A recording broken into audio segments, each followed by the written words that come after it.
Who are we? What is reality? Is there reality? What do we experience as reality?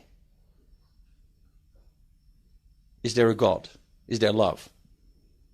Age-old questions, but we asked them today to U.G. Krishnamurti. He comes from India, has written widely, has traveled widely, has lectured widely, but has a very unique view on the world. I call him the great debunker. Whatever you believe, he'll find a reason for you not to believe. Whatever you see, he will tell you it isn't there. A man that pushes you back into yourself. And some of us even start doubting who we are. I don't.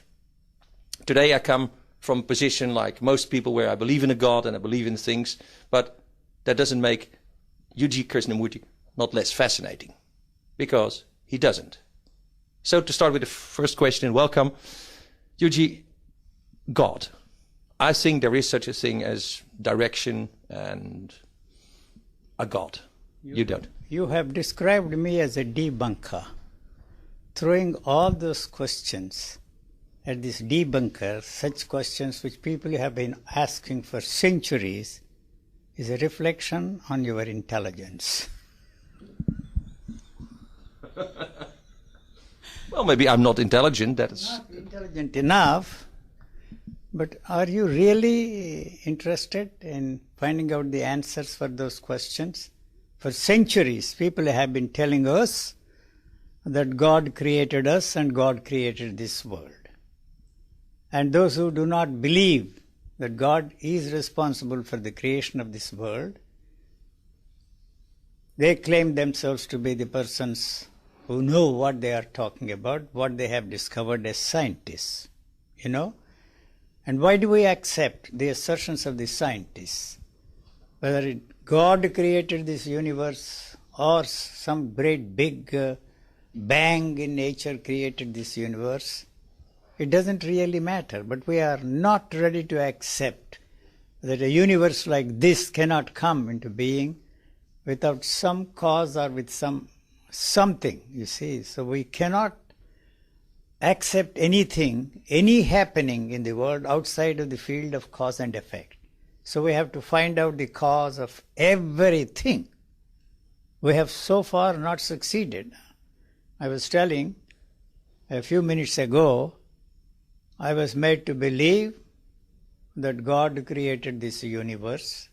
Those who have lost faith in God, those who have tremendous investment in the scientists, who you think know what they are talking about and what they have discovered, they say just a happening in the universe. All right.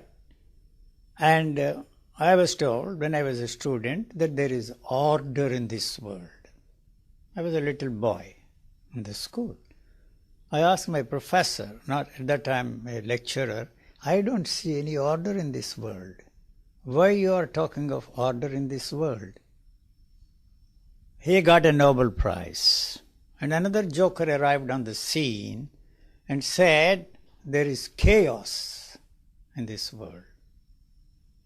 Then I started looking at the same universe. That bastard said there is order in the universe.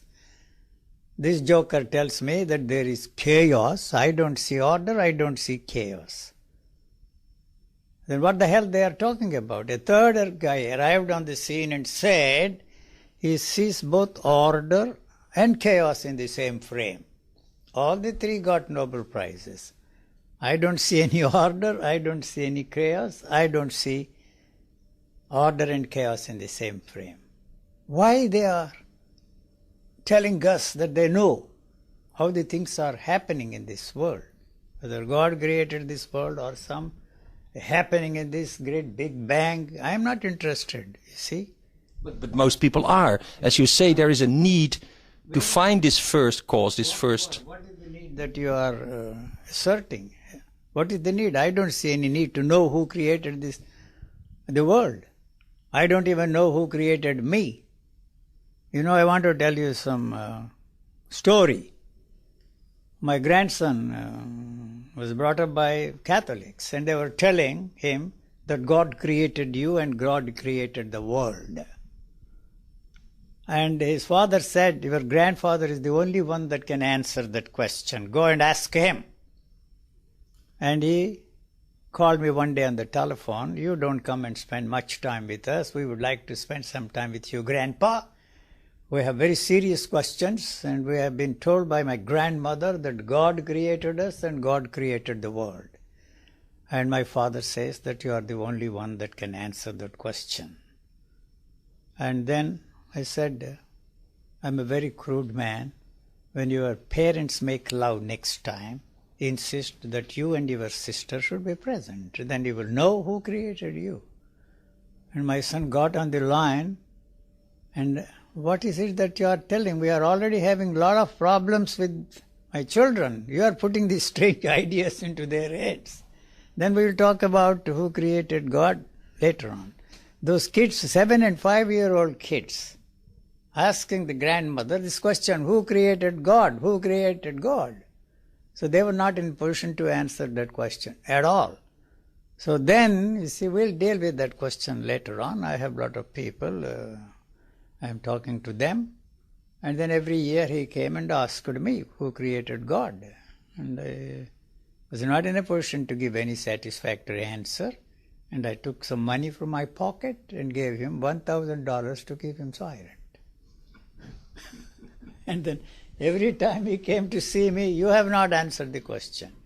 And my granddaughter came, you are very partial to your grandson. I also want money. And so I had to give another 1,000. Every time they came and threw that question at me, you have not answered that question yet. So I had to double it and triple it.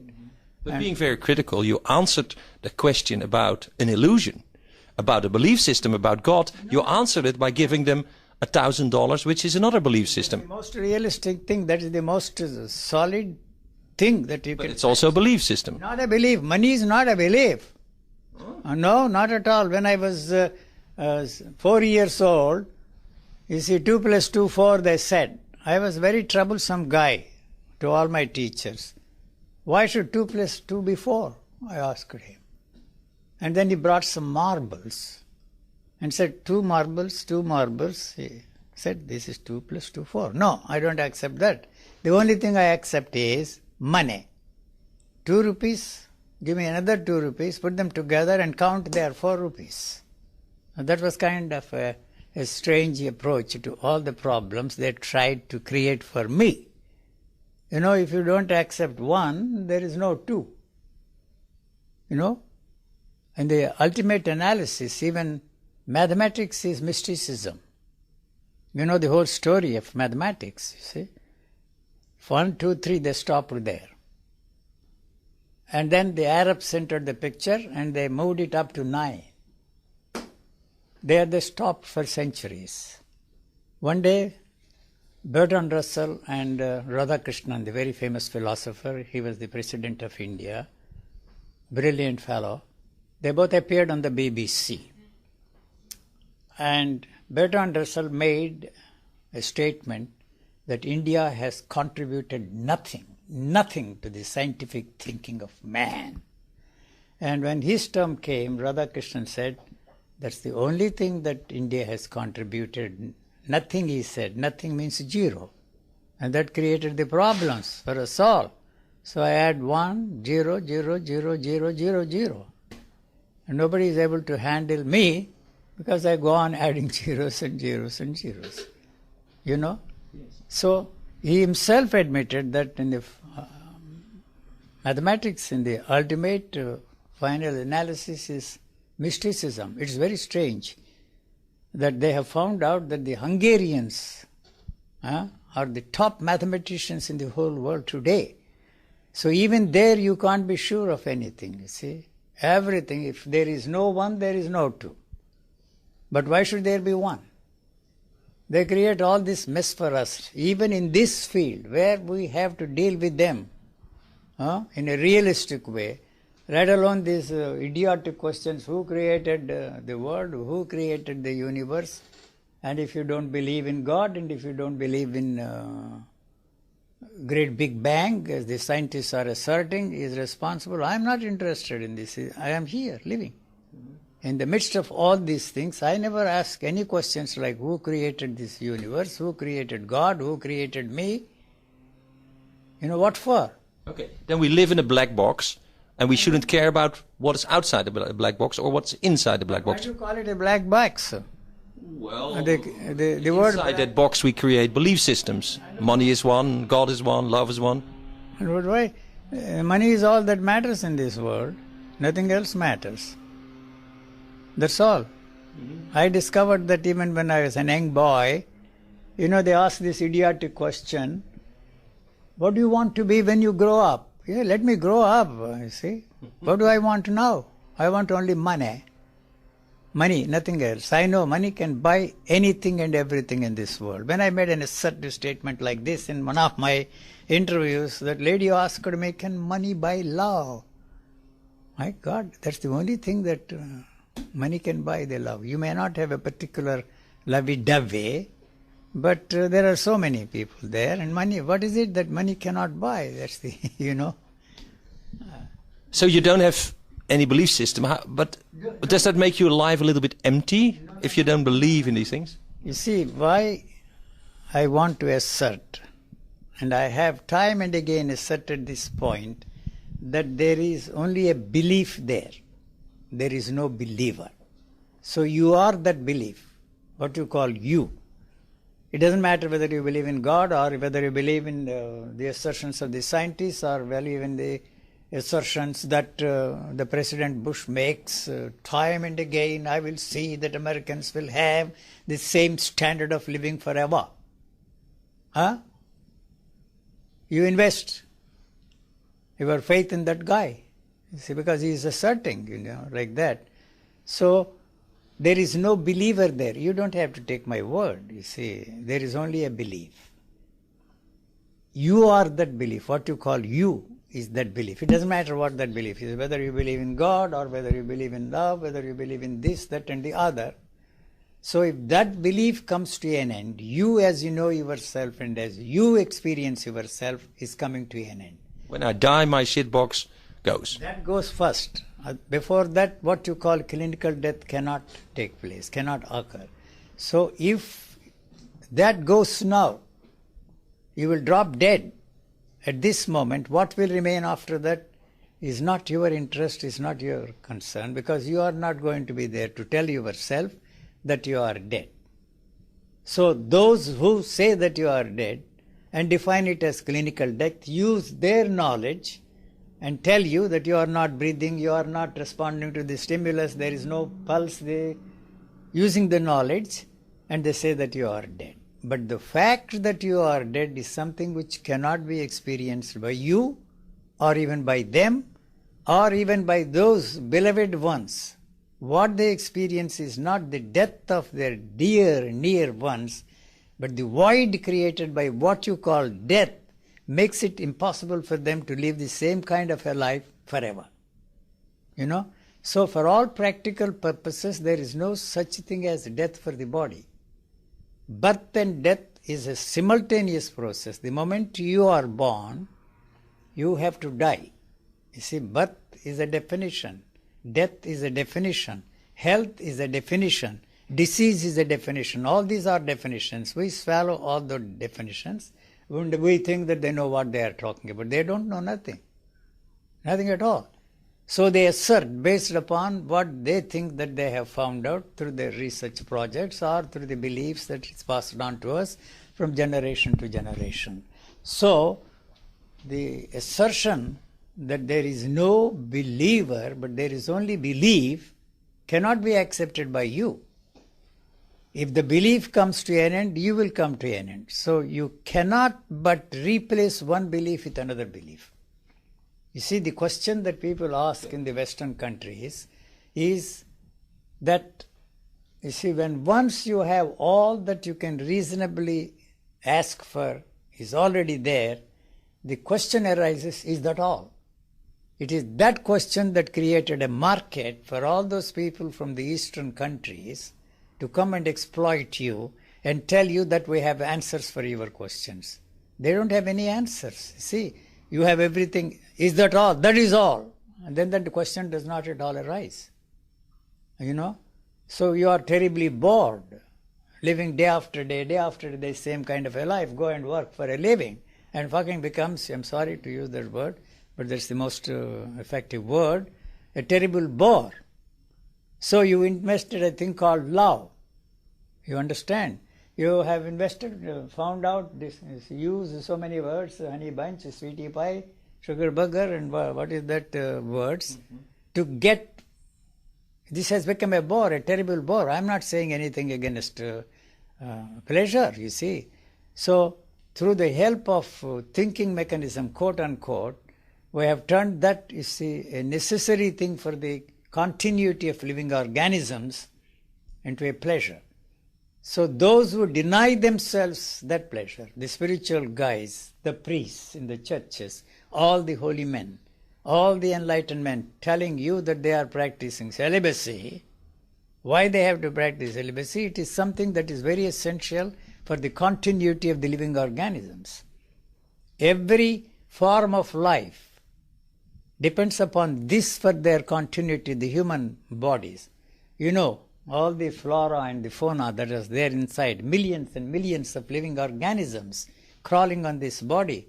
You have no business to take baths for purposes of cleanliness. You are killing millions and millions of them. You know that?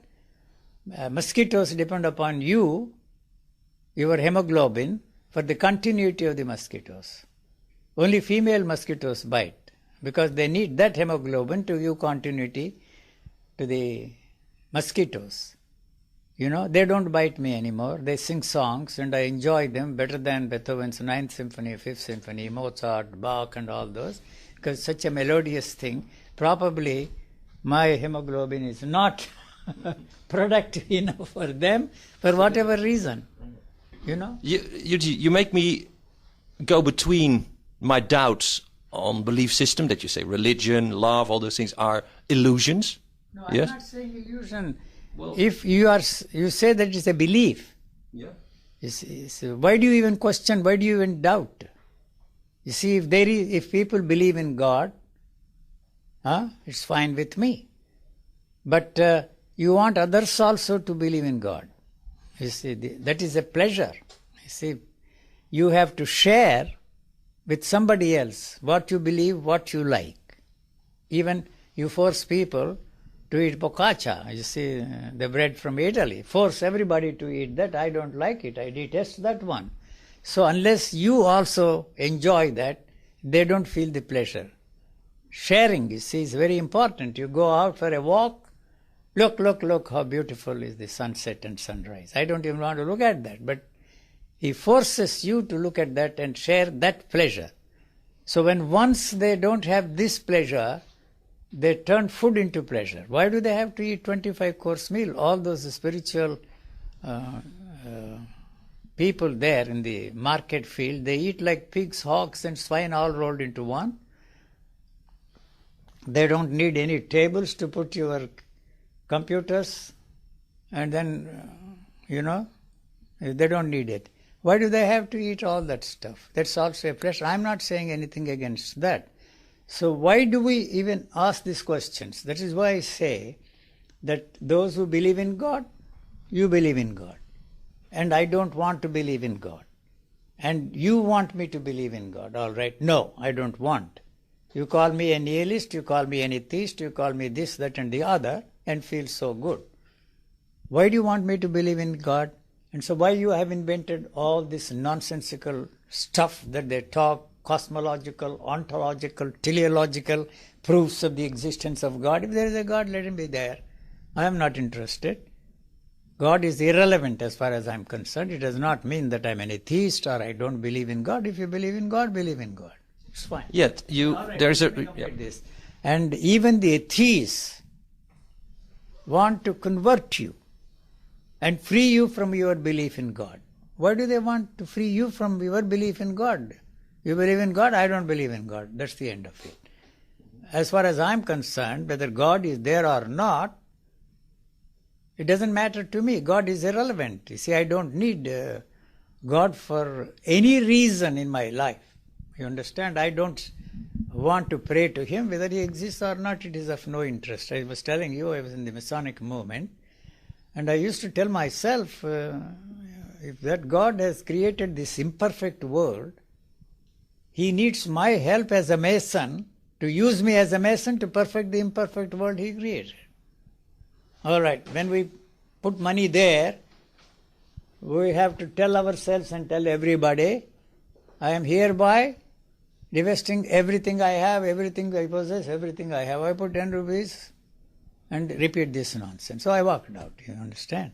So you have to somehow force others also to believe in all your beliefs. And if you have lost belief in anything, you must also want to free them, their belief, you see, or want them to believe that there is no God.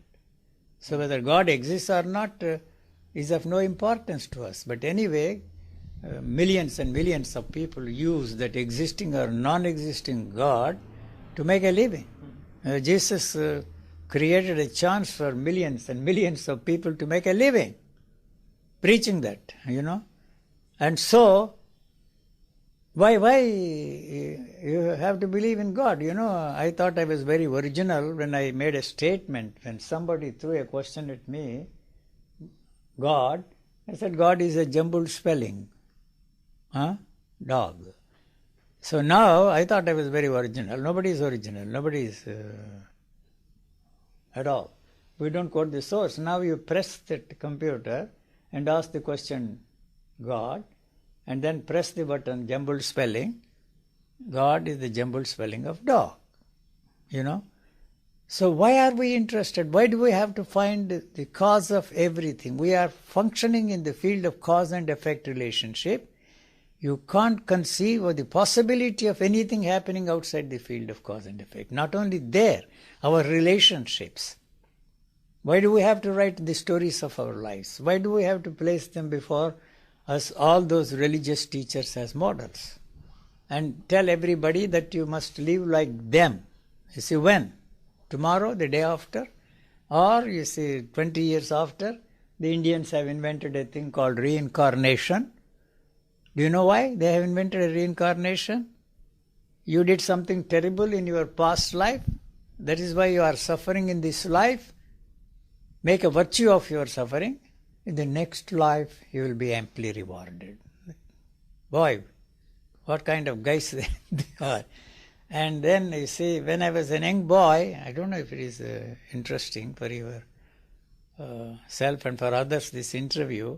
I was a 7-year-old guy, and we attended the Golden Jubilee of the Theosophical Society in Madras. My grandfather was one of the earliest members of the Theosophical Society.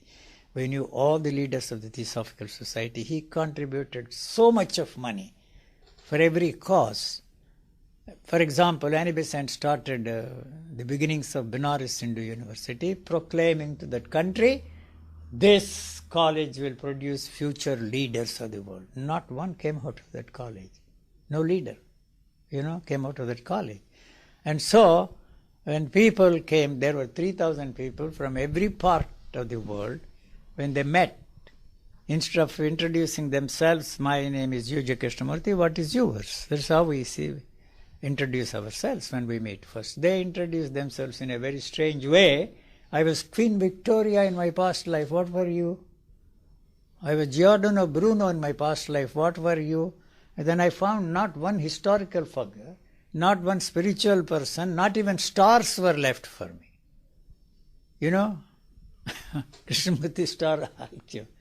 So I lost my faith in reincarnation. Enough. What for? Nothing. Nobody is left for me.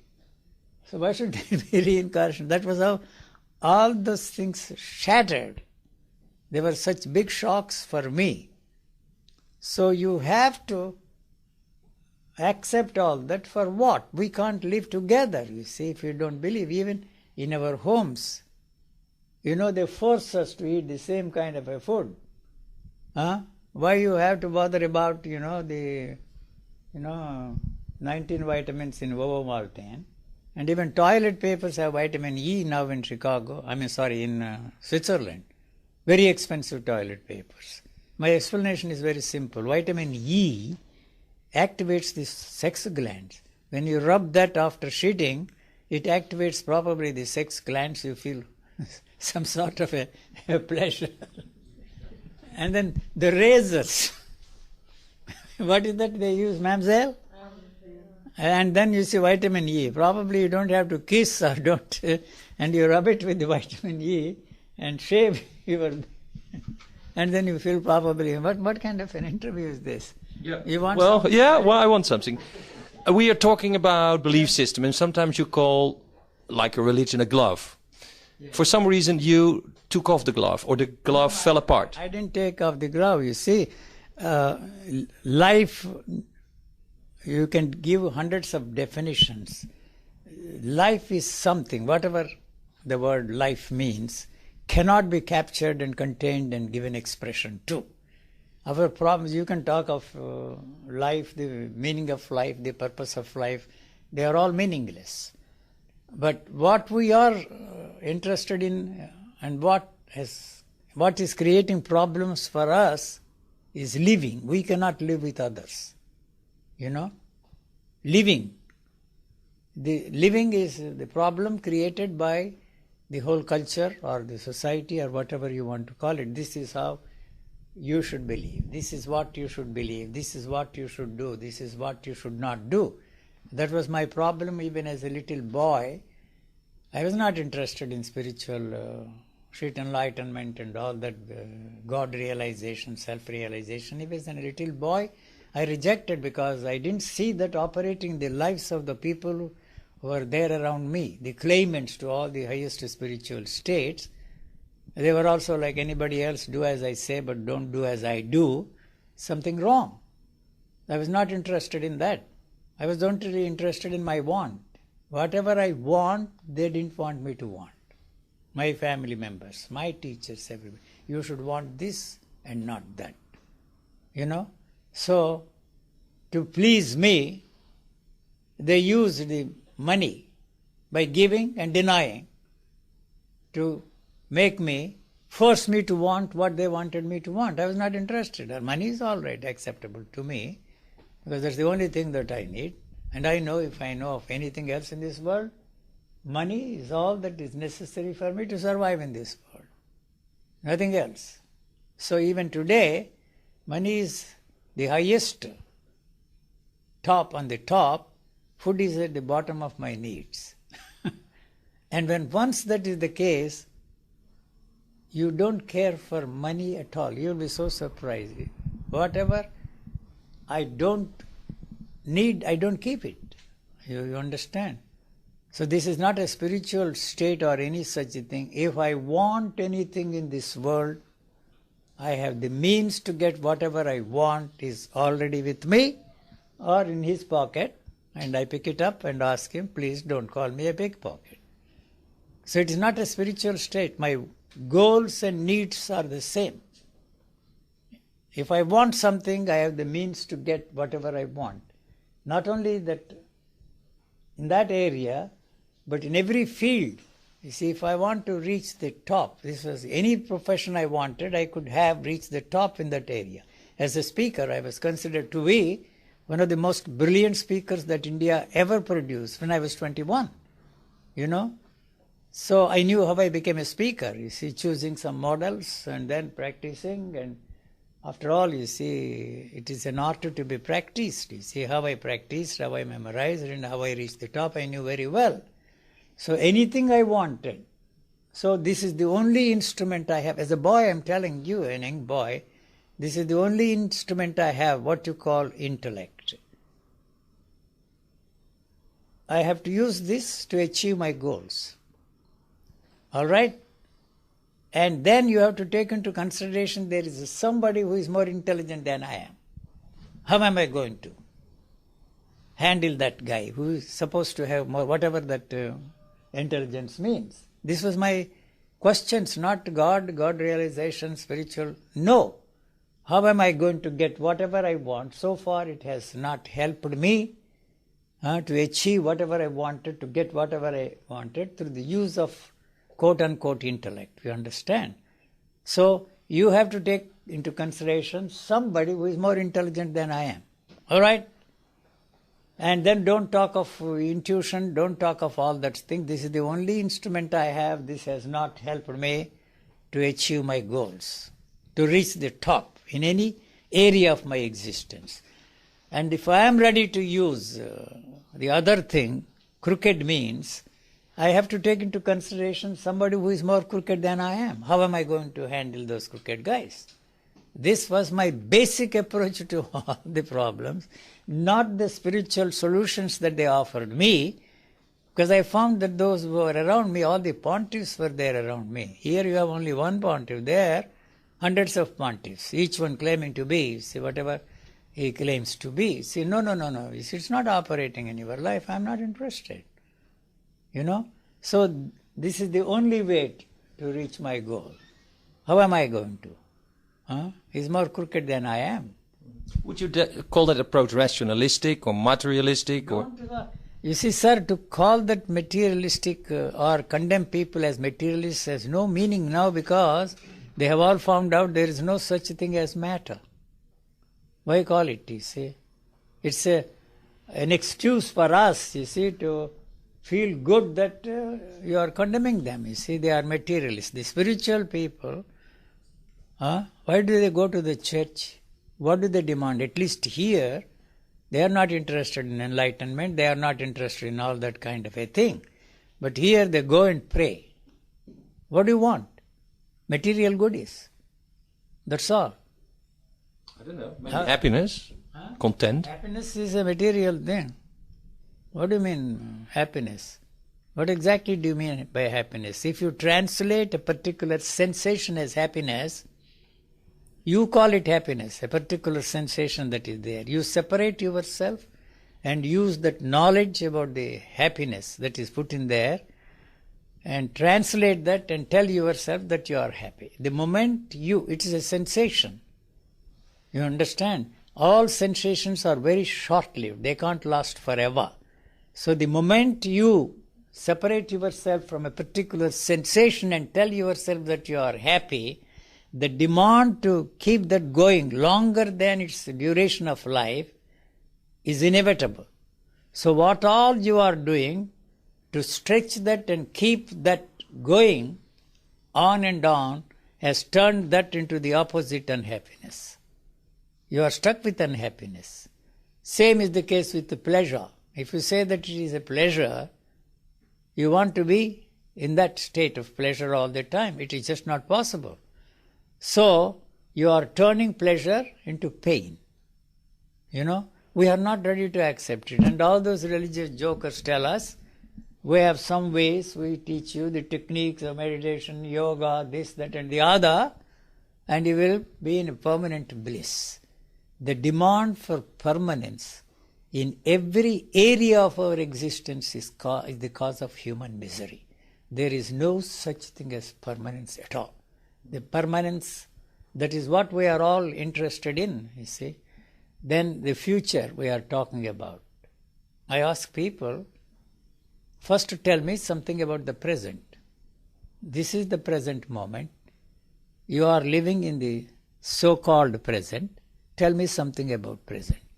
Anything you tell me about the present is the past that is telling me that this is the present. You know? So, there must be a present before you demand future. The future you are interested in is what you didn't have in the past. I don't have good health, I want to be healthy. I don't have money, I want more money. I am in poor health, I want to be very healthy. What I don't have now, I want in the future. But the instrument which I am going to use to create the future I am interested in is the same interest that created the past. So the future is not going to be any different from the past, but probably, most probably, a modified continuation of the past. So there must be a present. The present does not exist at all. If the present is not there, there can't be any future. You can't jump over from the past into the future. You have to go through the present.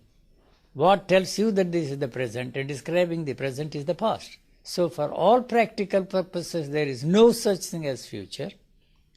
You are wanting to create a future different from the past. is the one that is responsible for your problems, you see. So there is no such thing as future at all. Only a modified continuity of the past. This goes on all through our life, go on and on and on. So that misery has got to come to an end before what you call death takes place. You know what you call death? There is no such thing as death for the body. It cannot tell itself that you are dead. You know, I know a lot of people who created organizations, the near-death experience and all that kind of a thing. I addressed them. They closed down all the near-death experience organizations in Australia. How can you have a dialogue with the death, I want to know? Huh? When you are given anesthesia for certain operations, you go into a strange state and then you think you are having a dialogue with your death. Death does not exist at all. Sorry. You don't even know that you are alive. If you ask me that question, are you alive? My answer would be yes, I am very much alive. Why I am making that assertive statement and give the answer as I am alive? Because that question is born out of the knowledge how a living being functions. So I am using the same knowledge that is there, which created that question, which has made you to throw that question at me, is bringing out the answer. But the fact that I am alive, can never be experienced by me or by anybody. Enough? Well, I'm still wondering. Yeah, what you say in a way is emotions. Believe they're all. You don't need them. You don't need them. But isn't that the same what the old Vedic sages said about detachment? You know, don't get attached to your beliefs. That's all a shit, you see. There is no need for anybody to detach yourself from anything, you know, at all. Why attachment is a problem? The attachment you are made to believe is the cause of your misery. So detach yourself. The only detachment is to walk out on your wife, walk out on your children, and become a sannyasi, wear orange robes, change your name into some other name, and believe that you are now detached. Not at all. When I went on BBC, the guest of the week program, they could not handle me, the usual interviewers. They invited a professor of philosophy from London University. The first question he asked me was, "Sir, you are tearing apart everything India has stood for centuries. Why you have not changed your name?" And I told him, only criminals and holy men change their names. Holy men change their names more often than criminals. I can understand criminals changing their name, but why holy men should change their names? You wear orange robes, and then you create a new identity with the new name, and you hold on to that name. And those people who gave names, those religious people, gave feminine names to men and masculine names to women to fool everybody, you see. So when once you identify yourself with the new names, it is difficult for you to go back. The identity with the name is the most important thing with us. So my answer to those questions is, you know, I have a telephone number, I have a number for my apartment, street numbers, and then a bank account number, passport number. Give me a number. My favorite number is 4982. I repeat it all the time. It's easier for the computer. Now the computers can come out with the names also. In the beginning they had a lot of problems. They had to handle only the numbers. Now you can put the names also. So we are no different from the computers, but this is something extraordinary. You can't imagine the human computer. This is what I am telling all those experts who come and brag about what wonderful computers are and how it's going to be of great help to us all. I tell them, the moment you put selectivity and censorship in the computers, their usefulness will be finished, and they will be used the way the society and the leaders of mankind are using our thinking mechanism, which is nothing but selectivity and censorship, and destroy that, or use them to destroy everything. Their usefulness will be finished. So what all is there is a selectivity and censorship. You should look at this, you should not look at that. You see, you select this, not that. So that is the one that has created a major problem for us. We are all caught up in that, the choices. So we are doomed. It is not a pessimistic assertion that I am making. All right, why do you have to go to the church and pray? The prayer is only to get what you don't have. All those prayers are materialistic, not like the Indians wanting enlightenment and moksha, liberation, freedom from births and deaths. But here they go to the mosque, they go to the temples, they go to the churches. They want only the materialistic things, not spiritual. They talk of moksha, liberation there. You know the prayer, my grandmother, very sharp woman, she was not a spiritual woman. She used to give me this example of a thief hiding in a bush, praying to that God, "Oh God, I am going to break into that house and steal everything. Please see that I don't get caught." That was his prayer to that God. Got it? And then the owner of that house, who has so much, their wealth and all that, praying to the same God, asking him, "Sir, see that the thieves don't break in and rob everything." On whose side do you think God is? God should be on the side of the thieves, because he is struggling and he doesn't accept the fact that if he is as rich as he is today, he has robbed, and his robbery and his thievery, and if I may coin my own word, stealery, is accepted by the society, and you condemn the other guys. If there is a God, he should be on his side, not on my side. What do you think, sir? I have said enough. Yes, I think so. Yuji, as usual, you have shaken my black box of beliefs. And don't replace it with the other box you think shit box. Yeah. You are using a refined term and call it a black box, but there also the same shit box is there. All that they have put in created mischief. Some great philosopher now, famous philosopher, is writing a book on Yuji, calling it the shit philosophy of Yuji. Shit philosophy. Shit. Om Tat Chit is the statement there. Om Tat Shit. On that note. Yuji, the man who, for many people, shakes their belief systems, their existence, and as a paradox, I think that's a very good thing. Thank you. Bye-bye.